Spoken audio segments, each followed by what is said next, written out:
What is holding them back, Anthony, from just making him a bench player, sliding him into that role where he can just come off the bench and use his bat? That's what they should do with him, Doug. I mean, what would be so bad if David Wright was the guy facing Aroldis Chapman at the end of the Subway Series games with the game on the line? Assuming he could learn how to pinch hit and do it effectively, a la Rusty Staub, for instance.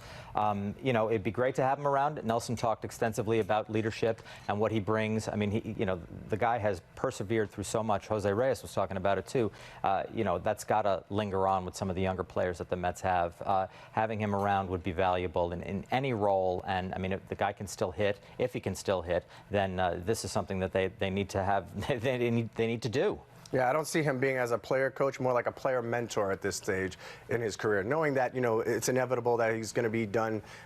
Not so hopefully later than sooner, but helping still somebody like Reyes get comfortable at third base, helping T.J. Rivera with the nuances of third base, and really we've seen Wilmer Flores having to play more and more defense, getting him a little bit more comfortable. Sometimes when you hear it from a player, it's much different than from a coach, and things stick with you. And with his experience in the past, I see him being a tremendous asset, like Kadaya was actually for Conforto. Right. Would his pregame routine change a lot on a day-to-day basis, going from that starter to more of a bench player? Absolutely. It would have to start a lot later, kind of like if you were a closer of a ball game. You start preparing yourself for that, maybe pinch hitting in the 7th, 8th, or 9th, in a big situation, especially against when those lefties come in. And I think he could do a very admirable job of it. It's just hard to imagine him, going from the captain, going from the guy starting at third to all of a sudden just a pinch hitter. But there's no shame in not getting a storybook ending either. I mean, not everybody gets to have that. And, the money, I get the impression that there are some Met fans out there who think that David Wright is holding the Mets back and that his contract is this onerous thing on them. It's not so.